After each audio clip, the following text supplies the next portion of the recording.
하나님 아버지 하나님, 오늘도 이 자리에 우리 장로님과 권사님 같이 불러주셔서 나는 죽고 예수로 사는 세움교회를 위하여 기도하는 기도의 일꾼으로 세워주신 하나님 아버지 감사합니다. 하나님,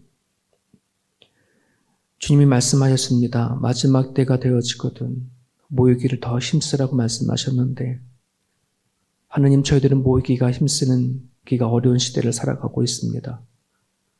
점점 꺼려지는 그런 시대 속에 살아갑니다. 퍼져가는 전염병으로 인해져서 가까이 하기를 두려워하고, 하나님 아버지 하나님, 예배하는 자리까지 나오는 것도 또 우리가 망설여지는 시대 속에 살아갑니다. 하나님도 분명히 싫어하시고 속상하실 줄 압니다. 하나님, 자비를 베풀어 주시고 긍휼히 여겨 주셔서 저희들이 드려지는 이 예배가 끊어지지 않기를 소망합니다. 하나님을 향한 예배가 멈춰지지 않기를 소망합니다.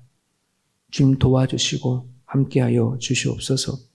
하나님, 주님 앞에 기도하기 원하는 것은 저희들이 어린이 사역자들을 찾고 있고 또 아이들에 대한 소명을 가진 자를 하나님 구하고 있습니다. 타이틀만 있는 사역자가 아니라 정말 자녀 아이들을 위하여서 헌신할 수 있는 부름을 받은 사람을 보내주셔서 하나님, 이곳에 우리 자녀들을 주님만에 키워나갈 수 있는 하나님, 그러한 교육이 되어줄 수 있도록 도와주시옵소서. 하나님, 오늘 하루도 말씀을 붙잡고 하루를 시작하고자 소망합니다. 성령께서 말씀 가운데 함께해 주시옵시고 저들의 기도하는 바대로 하나님께서 이루어 주옵소서. 예수님의 이름으로 기도합니다. 아멘. 오늘은 골로새서입니다. 골로새서 1장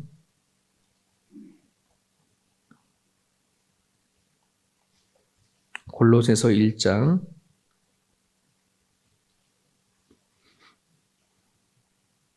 우리 매일 성경은 1절부터 14절까지 되어져 있습니다만 우리는 8절까지만 보겠습니다. 골로새서 1장 1절에서 8절까지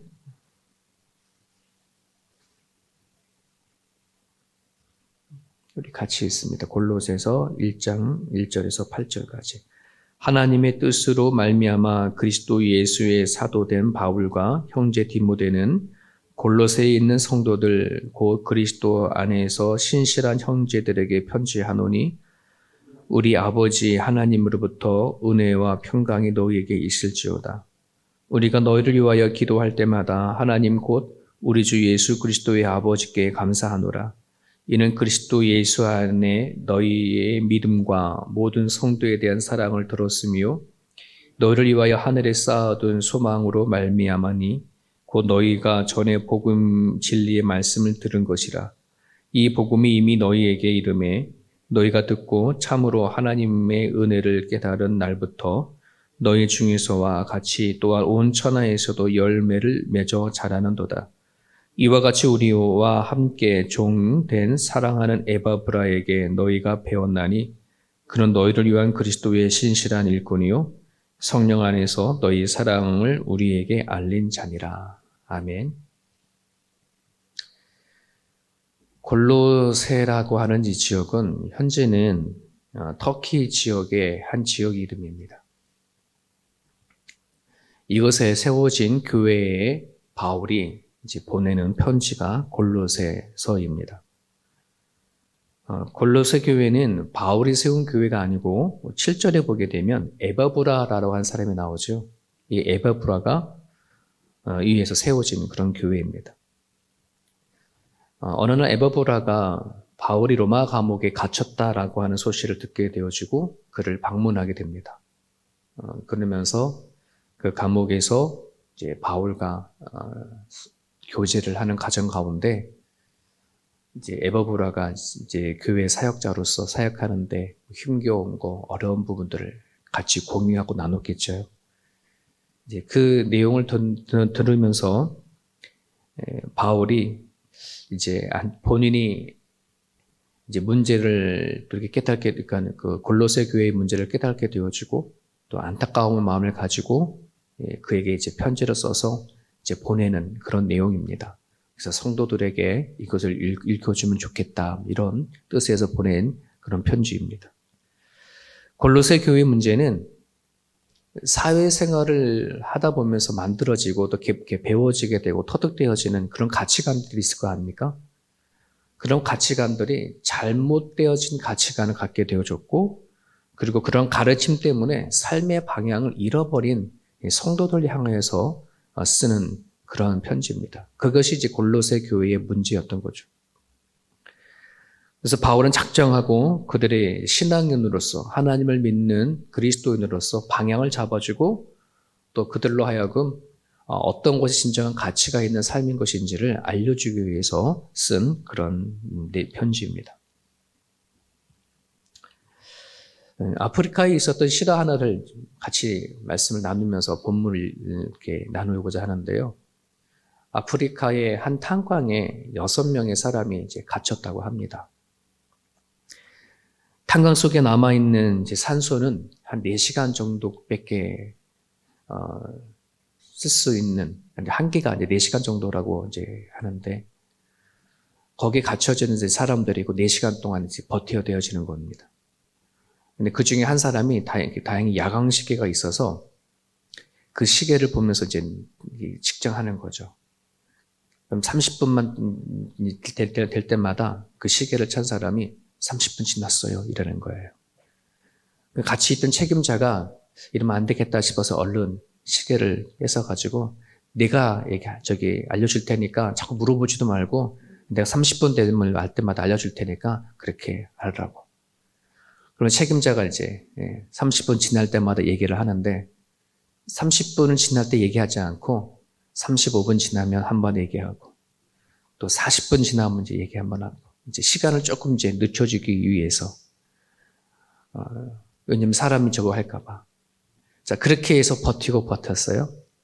근데 끝내는 이제 구조하는 사람들에 의해서 간신히 구조를 되어줬는데 그 6명 중에 유일하게 한 사람이 죽었는데 그 시계를 가지고 있는 책임자가 죽었다고 합니다.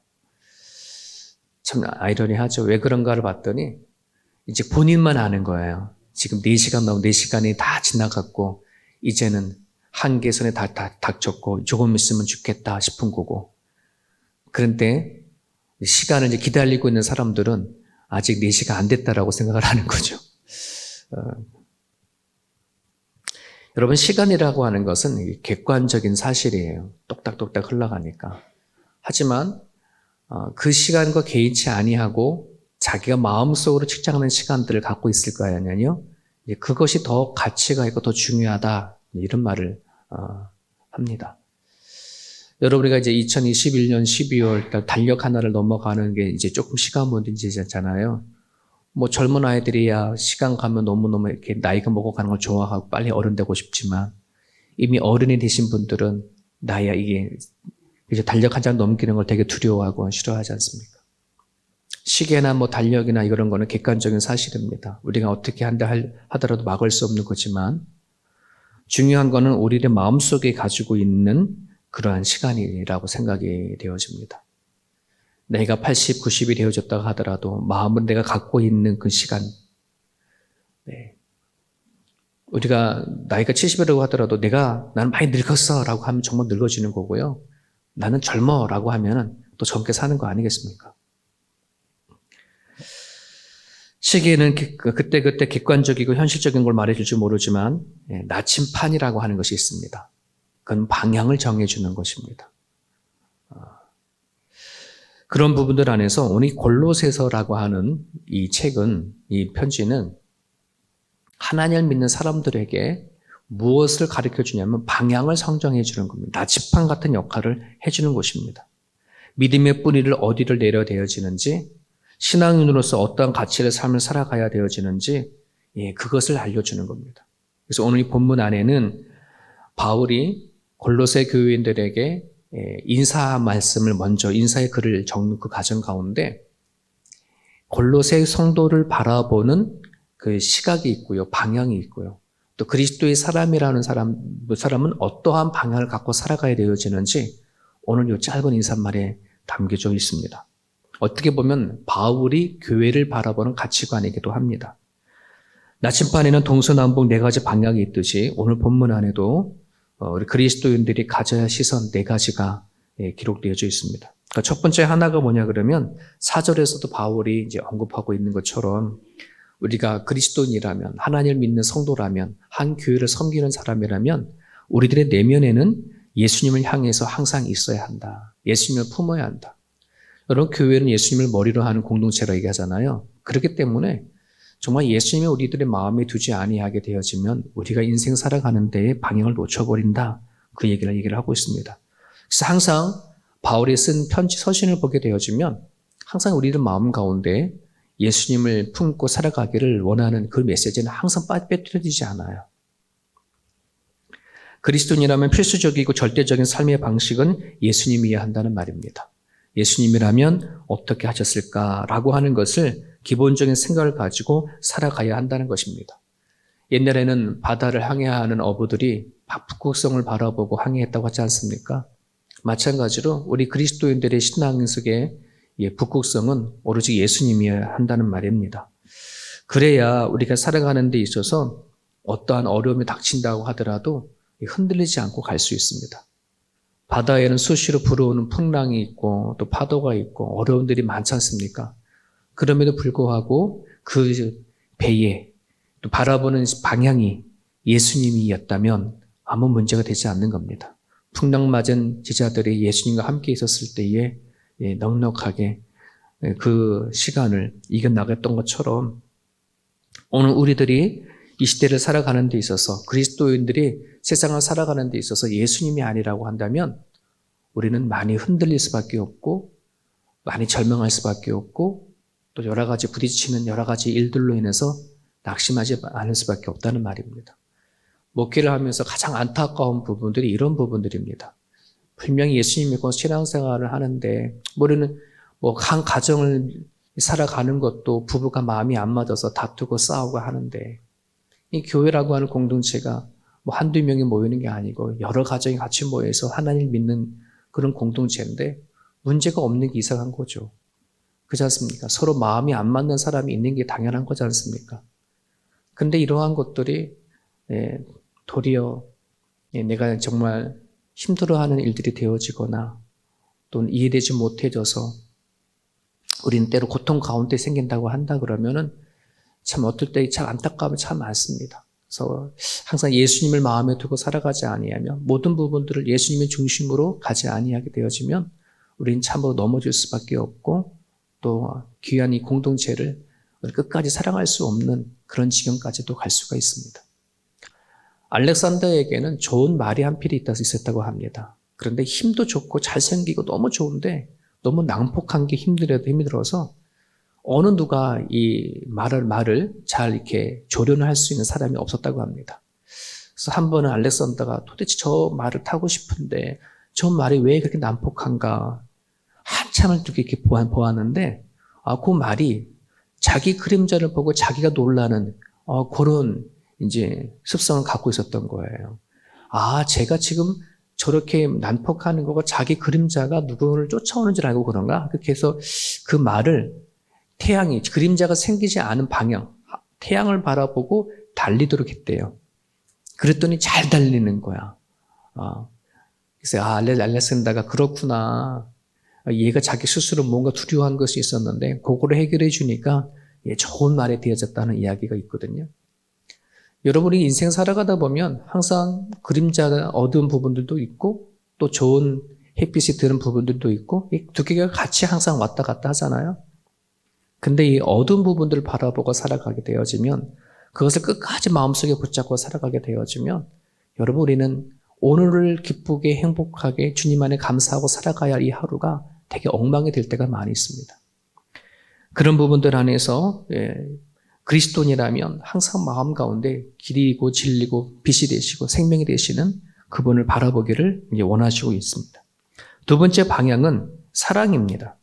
언제나 그리스도인들이 향하고 있어야 할 방향은 사랑이라고 한다는 것입니다. 이 사랑은 박애주의자도 아니고 값싼 사랑도 아닙니다. 세상 사람들이 말하는 흔히 계산된 사랑 또는 조건적인 사랑이 아니라 예수님께서 우리에게 알려주신 기꺼이 우리를 구원하시기 위해서 자신의 몸을 내어주신 그 사랑을 얘기를 하고 있습니다.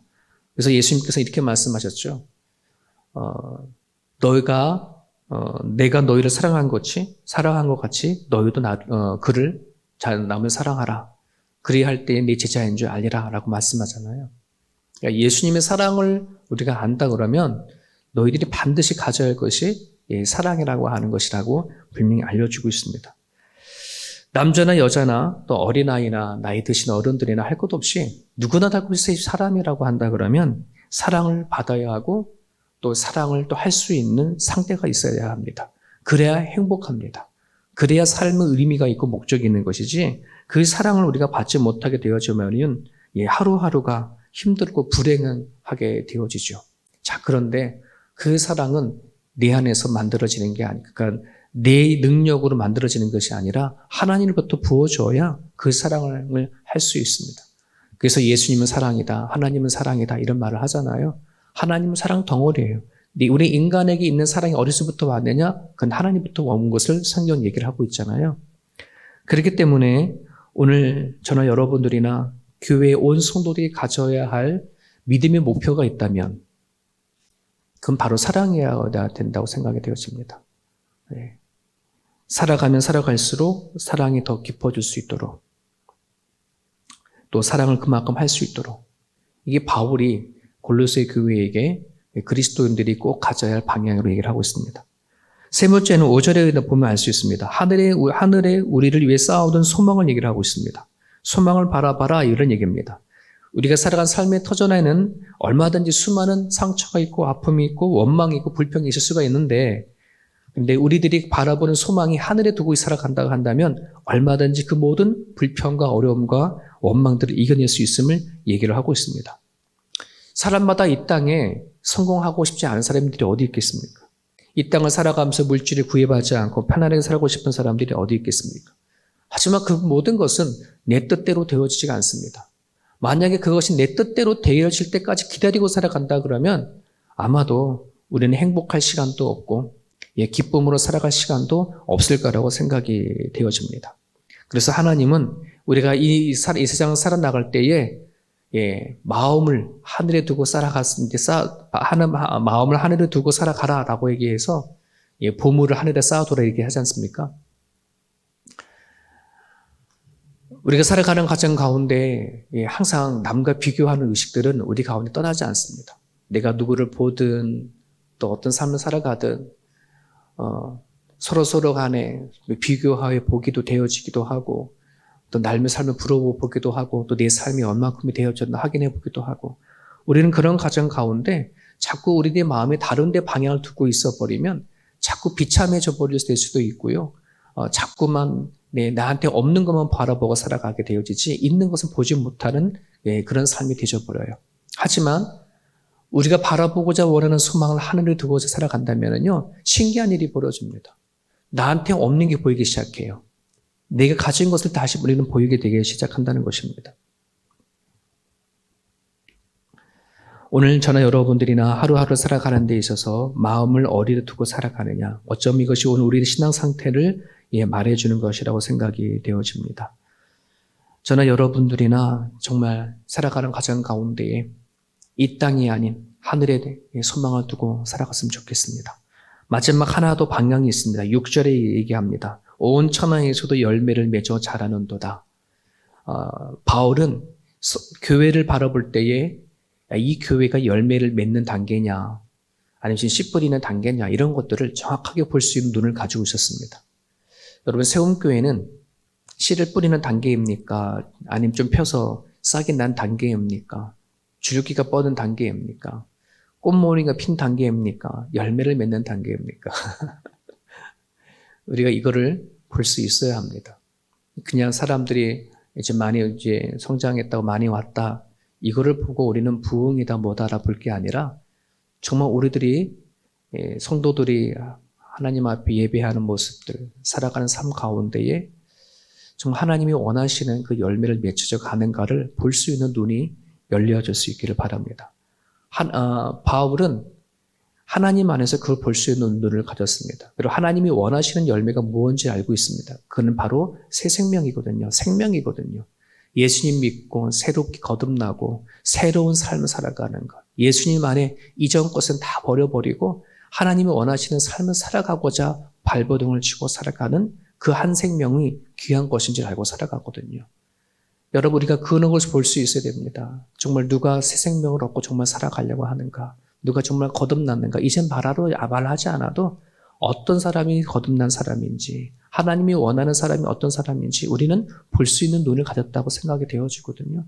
우리는 기도해야 합니다. 다른 것이 아니라 하나님 열매 맺기를 원합니다. 이 교회 안에 진정한 성도들이 왔다 갔다 하는 그런 모습이 아니라 오랜 세월이 지나도 변하지 않는 그런 신앙인들이 아니라 한 해 한 해가 다르게 하느님에 더 가까워져 가고 믿음의 삶을 살아내어 줄 수 있는 그런 성도가 될 수 있도록 기도하지 못하는 사람들 기도하고 찬양하지 못하는 사람들 찬양하고 말씀 묵상하지 못한 사람의 말씀 묵상하고 삶으로 적용하고자 원하는 그런 삶이 될 수 있도록 여러분들이 기도해 주시기를 바랍니다. 오늘 주신 말씀 붙잡고 기도할 때에 우리의 인생의 방향이 예수님을 믿는 것과 그리고 예수 우리의 마음 가운데 사랑과 또 소망과 복음 이걸 흘러보내셔서 하나님께서 원하시는 귀한 열매를 맺는 그런 자가 되어줄 수 있도록 여러분 이 아침에 기도해 주시기를 간절히 바랍니다. 주신 말씀 붙잡으시고요. 나는 죽고 예수로 살기를 소망하는 세움교회가 세월이 흘러가면 갈수록 올해보다 내년이 하나님 앞에 더 단단히 세워져 갈 수 있는 기회가 되어줄 수 있도록 기도해 주셨으면 좋겠습니다. 자, 이렇게 기도하시다가 돌아가시기 바랍니다.